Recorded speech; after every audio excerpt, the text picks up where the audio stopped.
Dear Tour Diary. You hear this jazz about Pluto not being a planet? Ridiculous. We just left Calgary. It's snowing. Bye-bye sobriety. Golden.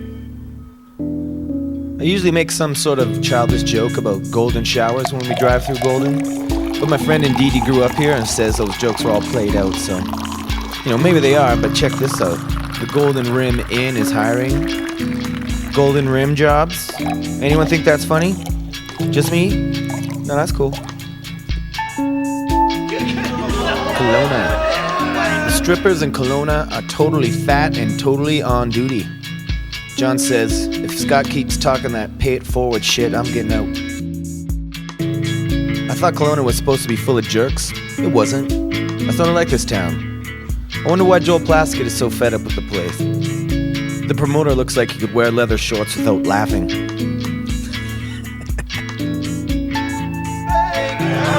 Vancouver. Coming in through East Hastings is never not crazy. Sometimes it's funny, sometimes it's sad. Today it's tied. Equal parts broken souls and toad-licking party animals. I bet a lot of them are named Steve. Hey there, I see an urban Merlin. He's got the beard and a staff with an orb and everything. The show was pretty big. I drank too much and kept falling into Scott's cymbals. I lost my phone and my favorite shirt. It's maroon and says Radway on it. In case you see it. The plaza gets us to sign a poster. I write, "Damn Vacon, you heard? Peace!" And John writes, "All up in the plaziza.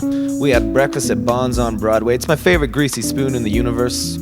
I was too hungover to eat, but I got coffee from the coffee cop, and that's good enough. Gabriola Island. We played for 3 retired tourists, 6 aging hippies, 2 bangers, and the staff. The old Germans or whatever danced and danced. It was kind of touching. I sort of wish they were my grandparents, or maybe my landlords. We slept in a cabin on the ocean. The promoter had stories for days and his wife made seafood lasagna. We played some hold'em, so I guess the show sort of sucked, but I'd do it again in a second. Our poker friend Scott Benny had to find a new Friday night game. He texted us last night all upset that no one was getting his jokes. I think he misses us. How nice is that? Totally gay, but so nice, Scott. On the ferry leaving Gabriola, we met this freaky little woman. She's like 4'5" and muddy all over. She's got a dirty purse and the crazy eyes. Her smile makes me think she eats pigeons or something.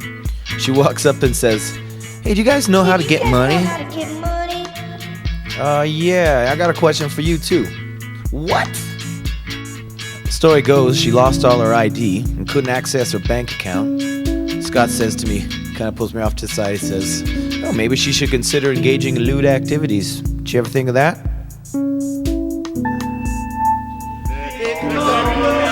Victoria. Okay, Logan's Pub, I can't stay mad at you. Let's let bygones be bygones. There's some kind of special something going on in Victoria. The kids just totally fucking get it. I only like playing at home as much, and that's just because I know different girls who will buy me snacks. At the end of the night, I was trying to help this one hippie broad find her bank card. We couldn't find it, but it's just a bank card, so no big deal, right? She ended up crying her eyes out. She said that particular bank card was special to her, like it had sentimental value or some shit. It probably seemed mean, but I had to laugh, In other news, Snapper stock continues to plummet. Oh hey, I think I just came up with a winner idea. Check this out. It's for a website. It's called who'sthehottestjihadist.com. I think the title speaks for itself. Nanaimo. I think Nanaimo was buried in the pet cemetery. Now they're back to do drugs, wear sweatpants, and live their lives again. The show was A-OK, super fly nice. I think we had our heads on straight because we watched Rocky 1 and 2 in the hotel that afternoon. A mother and her daughter came up and told us that our music was pure sex. They came to see their son and or brother play in the first band. He was like right behind us, and I'm worried he heard his ma talking all that sexy jazz, because, that's just the sort of thing that can mess up a young dude. You just don't need to hear your ma saying those sort of things. You really don't. The drummer was Joey Jeremiah and a dashiki. Nice guys they were. We saw a crew of white-tipped dolphins on the ferry back to Van. John says he called them a pod of dolphins, but I think he's full of shit. Banff. No one was really there again. Banff, you get one more shot, then I officially think you're an idiot. But the Wild Bill's Bandhouse kicks ass. You can get loaded and watch any of 6 different bad movies. We choose the one where Tommy Lee Jones plays a Texas Ranger who has to protect these 5 cheerleaders so they can testify to witnessing a murder. Is that supposed to be Tommy Lee Jones? I don't want to ruin it for you, but he keeps them safe and he learns some important lessons about girls and about himself. I think it was called Man of the House. I put it in because it sounded like something Sinbad was in. Also, Bob puked twice and he couldn't remember. On the drive from the show back to the band house, we got pulled over by some francophone RCMPs because, John was hanging out of the window being a little bit wild. And so he says to Scott, the one RCMP says that he was speeding and waving, and John fesses up and says, actually, officer, I'm sorry. It's me that was hanging out the window waving. No, he says, making a snake out of his arm. Waving, all over the road. The other cop asks what band we're in, and he's heard of us. He likes us. The universe is so weird. We get sent on our way, and the next person who asks me what kind of music we play, I'm gonna tell him it's cop rock. Canmore. You know that story where this old man's horse runs away and all his friends commiserate with him? He's like, hey, I don't know, let's see what happens. And later his horse comes back, except this time he's brought another kick-ass horse along with it, and everyone's like, hey. And then his son rides the new horse and falls off and breaks his leg, and of course everyone starts commiserating with him again. But he says, I don't know, let's see what happens. Then the war starts and it's a total bloodbath. But the son couldn't go, because he was all broken. And some other things happened. But that's the sort of night it was in Canmore. First, the band room toilet explodes and there's feces water everywhere. So we all start commiserating. But wait, now we get real rooms. Real rooms with showers and soap and things. Next, during the show, I get electrocuted worse than I imagined was even possible. No doubt because of the shit flood downstairs. I didn't even know I'd been shocked. I thought someone smashed something over my head. I nearly bit clean through my tongue. It was all purple and huge, for days. My friends all know that electricity is pretty much the only thing in this world I'm irrationally afraid of. I won't even lick test 9 volts. There really isn't a nice turnaround to this part of the story. The opposite, actually. Instead of getting myself another kick-ass horse, I get electrocuted. Again. Like viciously so. So really I just wanted to go lie down, but it was Valentine's Day and we'd only played 3 songs. And so, we finished. And the kids at the show were highly emotional and it was actually sort of great. Well, I guess that's kind of like a kick-ass horse. Also, in Canmore there's a restaurant called Crazy Weeds, and we walk past and I say to John, how's the apple pie in here, man? He says, oh, it's fucking wheelchair, buddy. Definitely not for lightweights. Red Deer. We had to drive through home to get to Red Deer. I started to get a bit homesick, so I closed my eyes and pretended to be someplace else. John just grew some sideburns, and there isn't a thing I can do to pretend they're someplace else.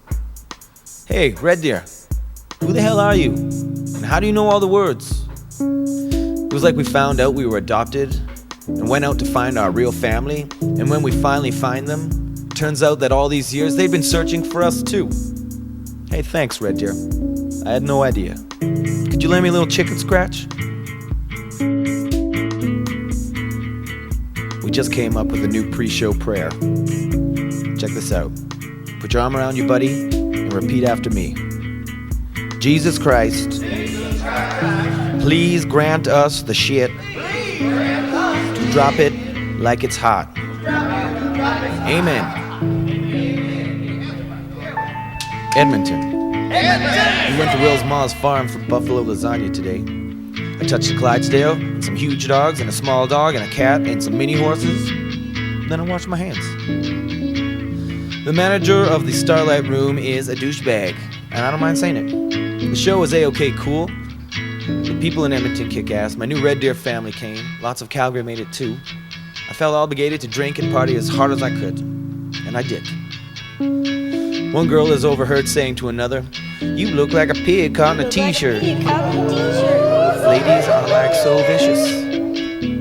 A club called the After Hours is beside the Starlight Room.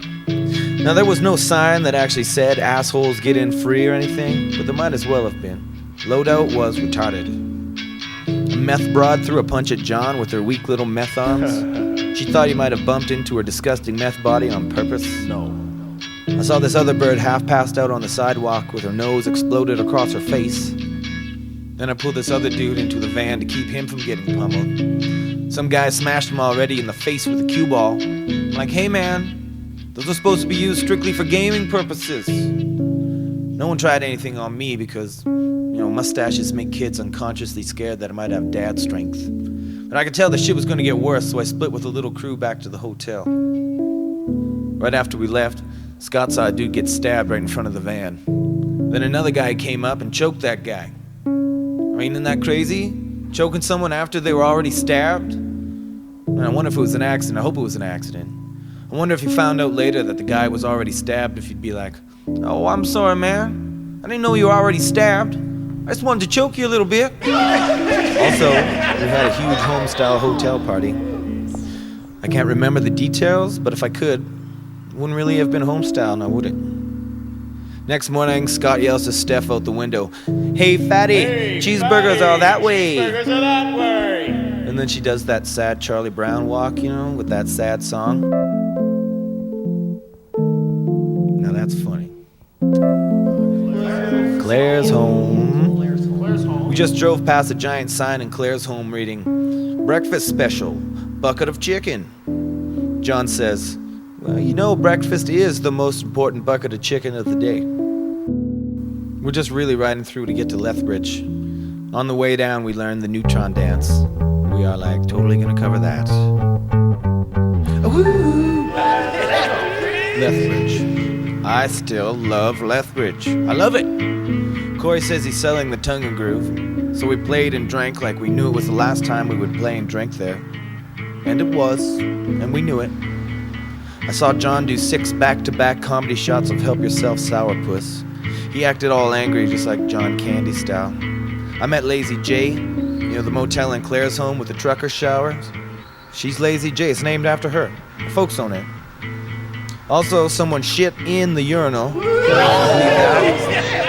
There's probably someone with a bowel condition or something, but I'm gonna try and remember it like it was because of the rock and roll. We're going home now. We can take it easy for a week before we go out east. And for the record, Pluto is still a planet. It's just a rock. I'm sorry. You don't get to just change your mind, You can change the classification. just drop it. It's not a planet.